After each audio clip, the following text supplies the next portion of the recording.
Welcome to new TV Telugu. Bollywood star director Nitesh Tiwari అత్యంత ప్రతిష్టాత్మకంగా తెరకెక్కిస్తున్న cinema Ramayan. Kannada star hero Yash ఈ సినిమాలో కీలక పాత్ర పోషిస్తున్నారు. రావణుడి పాత్రలో కనిపించనున్నారని టాక్ వినిపిస్తోంది. తాజాగా ఈ ప్రాజెక్ట్ కు సంబంధించిన కీలక అప్డేట్ బయటకు వచ్చింది. యష్ రామాయణ్ సెట్ లో జాయిన్ అయ్యారు. దీనికి సంబంధించి ఫోటోలు బయటకు వచ్చాయి. ఇప్పుడు ఆ ఫోటోలు సోషల్ మీడియాలో వైరల్ గా మారాయి. యష్ షూటింగ్ స్పాట్లో అడుగుపెట్టారు. తను రావడంతోనే దర్శకుడు భారీ యాక్షన్ ఎపిసోడ్ ప్లాన్ చేసినట్లు తెలుస్తోంది. దీనికోసం హాలీవుడ్ నుంచి స్పెషల్ ట్రైనర్ను పిలిపించారు. ప్రముఖ స్టంట్ కొరియోగ్రాఫర్ గై నోరిస్ ఈ యాక్షన్ ఎపిసోడ్ను పర్యవేక్షిస్తున్నారు. ఆయన సమక్షంలోనే యష్ ఫుల్గా ప్రిపేర్ అవుతున్నారు.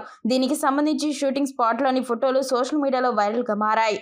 ఇందులో ట్రైనర్ చెప్తున్న విషయాన్ని యష్ శ్రద్ధగా ఉంటున్నారు. ఆయన సీరియస్ లుక్ నెటిజన్లను ఆకట్టుకుంటోంది. ట్రైనింగ్లోనే ఇంత శ్రద్ధగా సీరియస్ గా వింటున్నారంటే యష్ తన నటనతో సన్నివేశంలో అదరగొట్టేస్తారని కామెంట్స్ చేస్తున్నారు. ఈ ఎపిసోడ్ కోసం భారీ సెట్ వేసినట్లు తెలుస్తోంది. అలాగే ఈ సీన్ సినిమాకు హైలైట్ అవ్వనుందని సినీ వర్గాలు అంటున్నాయి. ఎన్నో అంచనాలతో బాలీవుడ్ లోనే అత్యంత భారీ బడ్జెట్ చిత్రాల్లో ఒకటిగా రామాయణ్ తెరకెక్కుతోంది. ఇందులో రణబీర్ కపూర్ రాముడిగా కనిపించనుండగా సాయి పల్లవి సీత పాత్ర పోషిస్తున్నారు. ఇక హనుమంతుడి పాత్రలో సన్నీ డియోల్ నటించనున్నారు. ఇప్పటికే పలు షెడ్యూళ్లలో షూటింగ్ కంప్లీట్ అయింది. రణబీర్ సాయి పల్లవిపై పలు కీలక సన్నివేశాలు కూడా ఇప్పటికే పూర్తయినట్లు తెలుస్తోంది.